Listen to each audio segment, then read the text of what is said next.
Tu sens que plus tu fais d'efforts, plus tu deviens invisible pour elle. C'est l'équation qui ne tombe pas juste. Tu donnes tout et en échange, tu reçois de l'indifférence et un silence glacial qui pèse dans l'air. La vérité, c'est qu'elle opère avec un radar biologique que ta logique ne peut pas calculer. C'est un mécanisme primitif, forgé par des millions d'années d'évolution, et il ne mesure pas à quel point tu es bon, gentil ou dévoué. Il ignore ton relevé de compte, ton reflet dans le miroir et tes nobles intentions. Ce radar mesure une seule chose avec une précision chirurgicale et impitoyable: ton autosuffisance. Ta capacité à être un homme complet, un univers en soi, en son absence. Tu penses démontrer de l'amour en ayant besoin d'elle pour te sentir validé. Mais ce que son radar détecte, c'est un signal d'alerte de faible valeur, un poids potentiel. Et cette détection, silencieuse et invisible pour toi, est la source du gouffre qui se creuse entre vous, 1 centimètre à la fois, à chaque tentative de ta part de te rapprocher. Les soupirs d'impatience quand tu commences à raconter ta journée. Les yeux qui roulent presque imperceptiblement vers le plafond quand tu poses une question. Les réponses monosyllabiques pendant que ses doigts ne s'arrêtent pas sur son téléphone, devenu plus intéressant que toi. Tu connais ces signes. Ce sont comme des micro-coupures dans l'âme. Et ta réaction, celle qu'on t'a appris à avoir, est toujours la même.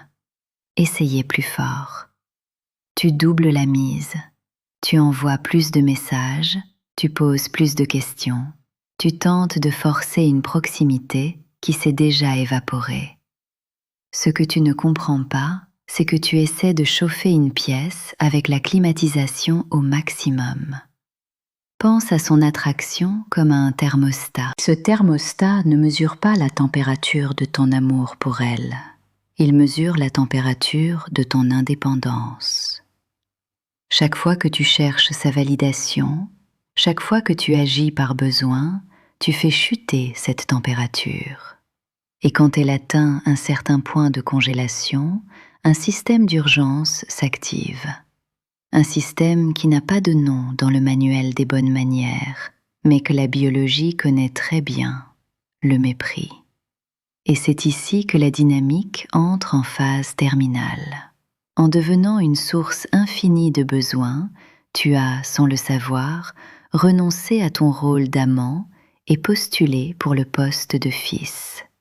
Et elle, instinctivement, t'a engagé. Le problème, c'est qu'aucune femme ne ressent de désir pour le fils dont elle doit s'occuper. L'attraction sexuelle ne meurt pas par manque d'amour, mais par excès de responsabilité. Elle peut même t'aimer, mais comme une mère aime un enfant, avec tendresse, mais sans aucune tension sexuelle. La bonne nouvelle, c'est que ce processus est réversible. Pour cela, tu dois désapprendre le mensonge qu'on t'a vendu. Continue de regarder et tu comprendras le mécanisme exact qui déclenche le mépris dans le cerveau féminin et pourquoi la démonstration de ton autosuffisance est le seul antidote. Dis-moi dans les commentaires, t'es-tu déjà senti déclassé de partenaire à fardeau? Je lis tout. Tu reconnais les signes, mais tu n'as aucune idée de ce que cela provoque dans son cerveau au niveau chimique. Et c'est ce que nous allons disséquer maintenant. Ce niveau chimique qui inonde son cerveau maintenant, ce n'est pas l'ocytocine, l'hormone du lien. C'est le cortisol, l'hormone du stress. Ton besoin constant, que tu appelles de l'amour, est interprété par son système d'exploitation primitif comme un signe de faible valeur de partenaire. Le chercheur David Buss a passé sa vie à documenter cela. L'attraction n'est pas un sentiment mystique, C'est une évaluation biologique d'une brutalité constante.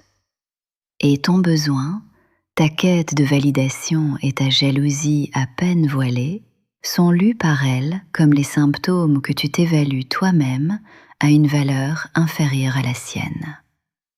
Pour la biologie, ton besoin n'est pas une preuve d'amour, c'est un symptôme de peur. La peur qu'elle perçoive enfin ce que tu suspectes déjà au fond de ton âme, que tu ne te crois pas assez bien pour elle. Pense à l'attraction comme à un compte en banque. Chacune de tes actions est un dépôt ou un retrait. Ton indépendance, ta concentration sur ta mission, ta stabilité émotionnelle sont des dépôts de grande valeur. Tes messages excessifs, tes questions nécessiteuses, ta passivité sont d'énormes retraits qui mènent ton compte droit à la faillite. Approfondissons l'audit de ce relevé de compte. Chaque fois que tu demandes « ça va ?», toutes les 5 minutes, tu fais un retrait. Chaque fois que toi, un homme adulte, tu cherches sa permission implicite pour sortir avec tes amis, tu fais un retrait. Chaque fois que tu envoies un message et que tu fixes l'écran, attendant la réponse comme un drogué attend sa dose, son système détecte cette vibration de désespoir et tu fais un retrait gigantesque. Abandonner tes propres passions, tes projets, ta propre vie pour rester en orbite autour d'elle, attendant une miette d'attention, n'est pas un dépôt de dévouement. C'est le plus grand retrait de tous. C'est la preuve irréfutable que ton univers est trop petit et que tu as besoin du sien pour survivre. Chacun de ces actes est un aveu silencieux de ta part que ta valeur est faible. Et son mépris n'est que la réponse biologique à cet aveu. Alors je te le demande, et je veux que tu sois brutalement honnête avec toi-même. En regardant ta dernière semaine, ton bilan d'attraction est-il positif ou profondément négatif? Et la conséquence d'un solde négatif chronique n'est pas ce que tu imagines. Ce n'est pas une dispute explosive, c'est bien pire, c'est un détachement silencieux. Elle ne va pas rompre avec toi demain, car cela demanderait de l'énergie. À la place, elle te met en période d'essai secrète, au sein même de votre foyer. Son corps dort encore dans ton lit, mais son esprit et son désir sont déjà retournés sur le marché. Son radar, qui était autrefois verrouillé sur toi, scanne maintenant activement l'environnement à la recherche d'un homme avec un solde de valeur plus élevé. C'est pourquoi, soudainement, elle se met à rire plus fort aux blagues d'un collègue de travail. C'est pourquoi elle mentionne, l'air de rien, ce type intéressant qu'elle a rencontré. Elle ne te trompe pas encore, pas physiquement. Elle fait juste ce que la biologie lui commande de faire, chercher le meilleur investissement génétique et de survie disponible. Ton solde négatif l'a autorisé à rouvrir le processus de sélection. Tu as donc compris que tu devais cesser d'être dans le besoin. La solution logique semble être de prendre ses distances. Mais être simplement disponible tout le temps est une autre façon de mettre en faillite ton compte d'attraction. Et c'est le piège le plus subtil de tous. Le piège le plus subtil de tous, c'est la croyance qu'être un bon gars 100% disponible est une vertu. C'est un mensonge. La loi la plus fondamentale de la valeur, que ce soit en économie ou en attraction, est la rareté. Ce qui est abondant, ce qui est toujours là, est perçu comme de faible valeur. Pense à la carte d'un restaurant. Le plat qui est toujours en promotion 24 heures sur 24 est celui dont tu te méfies. Le plat le plus désiré est le plat du jour, en édition limitée. Tu es devenu le plat en promotion éternelle. Après des années à étudier le comportement humain, Ce que je vais te dire maintenant doit être gravé dans ton esprit. Ta valeur se mesure à ta capacité à ne pas avoir besoin de validation externe. Ce n'est pas de la philosophie de développement personnel, c'est une loi biologique. La chercheuse Brooke Finney a appelé cela le paradoxe de la dépendance. La véritable intimité et l'attraction s'épanouissent non pas quand un partenaire a besoin de l'autre pour se sentir complet, mais quand il se sent si sûr de sa propre valeur qu'il devient une base de sécurité pour elle. Ton but n'est pas de jouer à des jeux de disponibilité, mais d'avoir une vie si authentiquement remplie que ton temps et ton attention deviennent, de fait, des ressources rares et donc précieuses. Cette rareté ne naît pas de l'indifférence, mais de la maîtrise. La mécanique est précise. L'homme qui n'a pas besoin d'elle pour se valider ne la repousse pas avec froideur, il l'attire par gravité. Il devient l'ancre émotionnelle dans un océan de chaos. Alors que tout et tous dérivent au gré des émotions et des insécurités, il est le point fixe, enraciné dans sa propre valeur, inébranlable. Il ne s'agit pas d'être une pierre sans sentiment, il s'agit d'être une putain de montagne. La montagne ne se soucie pas de savoir si les nuages passent ou si le vent souffle. Elle est, tout simplement. C'est la souveraineté en action. Pense au phare et à l'ancre. Les deux offrent un point de référence à un navire. Mais l'ancre enchaîne, immobilise, enfonce. Elle est lourde, restrictive, un symbole de stagnation. Le phare, en revanche, est un pilier de force qui se dresse contre la tempête. Il n'enchaîne pas le navire, il offre un point de lumière, une direction sûre, permettant au capitaine de naviguer avec confiance, sachant qu'un port solide l'attend. L'homme dans le besoin est l'ancre. L'homme souverain est le phare. Elle ne veut pas être ancrée. Elle veut la liberté de naviguer, sachant qu'une lumière puissante l'attend au port. Consolider ce pilier n'est pas une technique de séduction, c'est une expression de caractère. Cela se manifeste dans les interactions réelles. C'est la capacité d'entendre un non de sa part sans s'effondrer, d'avoir une opinion divergente sans craindre le conflit, de poursuivre tes propres objectifs avec une intensité qui la place parfois au second plan. Il ne l'abandonne pas, mais démontre que la mission de sa vie est plus grande que la relation. Et ici, la tension commence à monter, car ce que je t'ai dit jusqu'à présent n'est que la surface. C'est le mode d'emploi pour le premier étage de l'édifice. Mais il existe une vérité plus profonde, plus troublante, que la plupart des hommes ne peuvent pas affronter. Une vérité sur la biologie féminine qui, une fois révélée, te fera remettre en question tout ce que tu crois sur toi-même et sur elle. La réaction d'elle au vide que tu vas créer n'est pas une possibilité. C'est un diagnostic. C'est le test ultime qui révélera l'état terminal ou la possibilité de salut de votre relation. Sa réponse à ce vide te dira tout ce que tu dois savoir sur votre avenir. La vérité qu'on t'a conditionné à ignorer, c'est que ton besoin n'active pas son circuit du désir. Il active son circuit maternel. Réveille-toi. Tu dois entendre ça maintenant. La société t'a vendu le mensonge que ta vulnérabilité sans restriction est une vertu, que montrer à quel point tu as désespérément besoin d'elle est une preuve d'amour.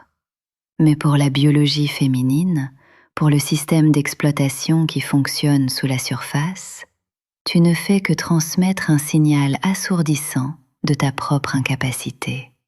Le chercheur Robert Trivers, avec sa théorie de l'investissement parental, ne décrivait pas de la poésie, Il cartographiait la dure réalité de la sélection. La femelle de notre espèce est programmée pour détecter les marqueurs de compétence, de stabilité et de capacité de protection.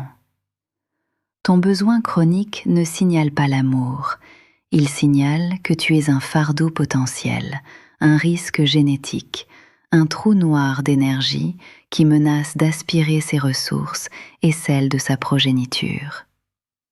Ce n'est pas elle qui te rejette consciemment, c'est son système primitif. En agissant comme un enfant nécessiteux, tu t'es disqualifié de la seule position qui comptait, celle de partenaire, celle d'homme. Et elle ne veut pas, ne peut pas, biologiquement, désirer un enfant de plus à élever. Voici le plus grand secret, la vérité que personne n'a eu le courage de te dire en face. Son mépris n'est pas un choix, c'est un mécanisme de défense. C'est le système immunitaire de son attraction qui réagit à un corps étranger. En te montrant chroniquement dans le besoin, tu as été reclassé dans son cerveau. Tu as cessé d'être un partenaire et protecteur pour devenir un dépendant et fardeau. C'est pour cela que le sexe s'arrête. C'est pour cela que l'admiration se transforme en irritation.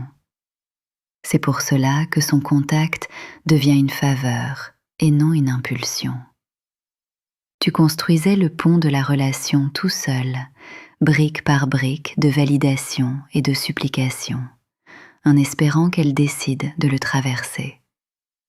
Maintenant, tu dois t'arrêter, au milieu. Le vide que tu crées en lâchant les outils est la seule chose qui la force à prendre une vraie décision. Elle a maintenant deux options. Soit elle prend ses propres outils et commence à construire de son côté pour te rejoindre au milieu, soit elle fait demi-tour et s'en va. Dans les deux cas, le jeu de l'incertitude est terminé. Tu auras ta réponse. Écris-moi dans les commentaires. Est-ce qu'il t'est déjà arrivé d'être invisible pour une femme qui aurait dû te valoriser? Je lis tout. Et dans ce vide, que fais-tu? Silence stratégique. Redirection totale. Tu vas prendre chaque goutte d'énergie que tu dépensais à surveiller son humeur, à déchiffrer ses messages, à gérer ses émotions, et tu vas la réinvestir en toi. Pas comme un spectacle pour qu'elle le voie, mais comme un décret de souveraineté pour toi-même. Tu vas attaquer ton travail, ton ambition, ton physique, tes projets, ton cercle d'hommes, avec la fureur de celui qui a été libéré. Tu n'annonces pas ton changement, tu ne discutes pas de ton nouveau plan, tu deviens simplement son incarnation, tu deviens la mission. L'homme qu'elle a connu au début, celui qui t'a valu son respect et son attraction, ne s'inquiétait pas du statut de la relation toutes les 5 secondes. Il était occupé à construire son propre empire. Et cela m'amène à la seule question qui compte vraiment, la question qui définira ton avenir. Si l'homme qu'elle a connu, l'homme pour lequel elle a ressenti de l'attraction au début, réapparaissait aujourd'hui, serait-il fier de l'homme que tu es devenu? La réponse à cette question est un coup de poing dans l'estomac, je sais. Et la vérité, c'est qu'il n'y a pas de consolation pour ça. Mais il existe une porte de sortie. Un chemin que je n'ai pas seulement appris dans les livres, mais que j'ai observé, étudié et vérifié dans des milliers de cas réels, sur des forums où des hommes comme toi, anonymes et au fond du gouffre, ont décrit le même schéma. Le moment où ils ont cessé d'avoir besoin, où leur focus est devenu la salle de sport, la carrière, les projets. C'est le moment exact où la dynamique du pouvoir s'est inversée. Des mois plus tard, la même femme qui les traitait avec mépris reprend contact, avec une curiosité et un désir qui semblaient morts. Ce n'est pas une astuce de séduction, c'est la conséquence inévitable d'un homme qui cesse de jouer un rôle et se met à être. Son radar biologique ne détecte pas l'effort que tu fais pour paraître souverain. Il détecte la souveraineté réelle. C'est un signal inconscient de haute valeur, de présélection par l'univers, qu'aucune technique fabriquée ne peut imiter. Il redevient le prix non pas parce qu'il le veut, mais parce qu'il l'est. Cette reconstruction commence par un principe non négociable. Ta mission passe avant toute relation. Non par froideur, mais parce que tu comprends enfin que le monde, et surtout les femmes, punissent sans pitié l'homme qui s'abandonne en échange d'approbation. La biologie est impitoyable ici. La femelle Homo sapiens a été sélectionnée pendant des millénaires pour identifier et s'éloigner du mâle qui signale une dépendance émotionnelle excessive, car il représente un risque pour la survie. Ta souveraineté personnelle doit être une forteresse inexpugnable, pas une muraille pour éloigner les gens, mais une fondation de granit qu'aucun rejet, aucun jugement et aucune perte ne peuvent ébranler. L'homme souverain ne cherche pas l'approbation extérieure, car il habite déjà un territoire qui est entièrement sien, gouverné par ses propres lois et son propre code. Il n'est pas le leader réactif qui change la stratégie de son entreprise à chaque critique d'un employé. Il est le leader qui a une vision claire et qui invite les meilleurs à s'y joindre. La question que tu dois te poser maintenant est: as-tu déjà cette forteresse? Ou ton identité est-elle encore une cabane de paille construite sur un terrain loué? C'est cette architecture intérieure qui change ton comportement sans que tu aies besoin d'y penser. L'homme souverain n'agit pas pour provoquer une réaction, sa simple existence est la provocation. Il mène l'interaction non par des mots, mais par l'énergie de celui qui sait où il va. Il maintient le contact visuel non comme une technique, mais parce qu'il n'a rien à cacher ou à craindre. Il exprime ses opinions sans agressivité, mais aussi sans hésitation, parce qu'elles sont siennes. Il ne se valide pas à travers son approbation à elle, il est sa propre validation. Et quand cette énergie est émise, le résultat est inévitable. Elle sent, à un niveau qu'elle ne peut expliquer, qu'elle est face à un homme, pas à un projet d'homme. Et c'est ici que tu comprends la loi de fer de l'attraction, la phrase qui devrait être tatouée dans ton esprit. Le désir féminin ne se demande pas, il se provoque. C'est le changement d'axe, quitter la passivité de celui qui réagit et endosser la proactivité de celui qui cause. À partir de là, la nature de votre communication ne change pas seulement, elle renaît de ses cendres. Avec cette fondation de souveraineté, un nouveau contrat silencieux est établi. La nature de votre communication renaît de ses cendres. Les questions désespérées pour obtenir sa validation. Tu m'as manqué?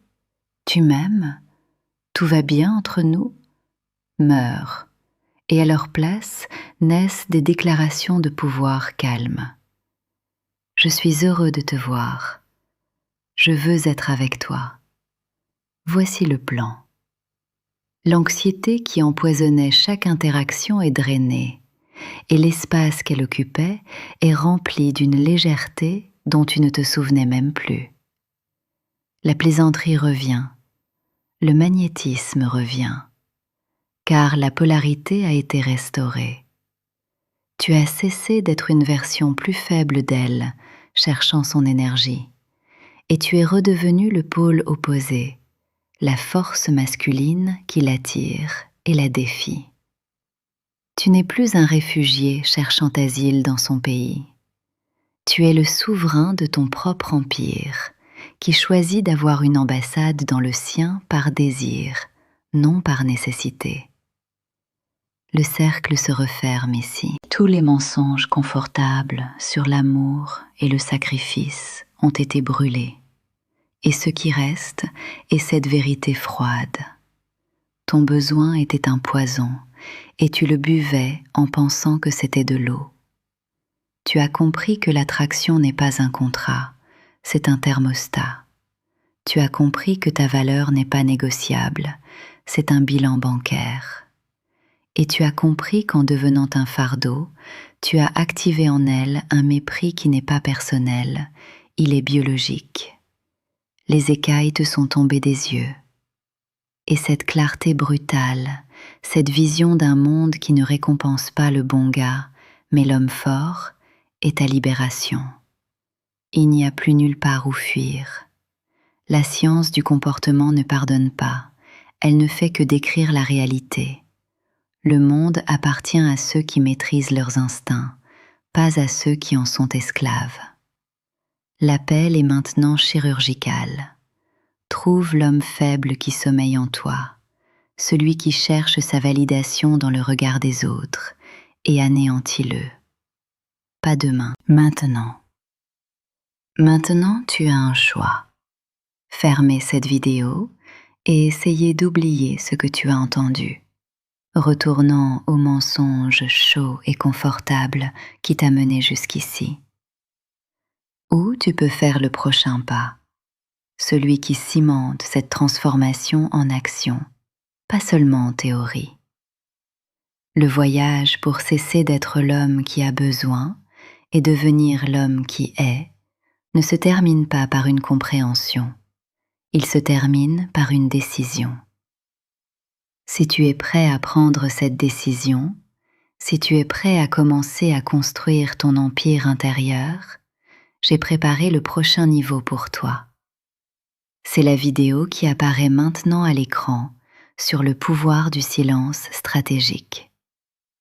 Regarde-la avant de dormir ce soir, comme le premier décret de ton nouveau règne. Le choix, comme toujours, est le tien. Mais la biologie ne se soucie pas de ton choix. Elle ne fait que réagir. Elle ne tombe pas amoureuse de l'homme qui a besoin d'elle. Elle tombe amoureuse de l'homme dont le monde a besoin.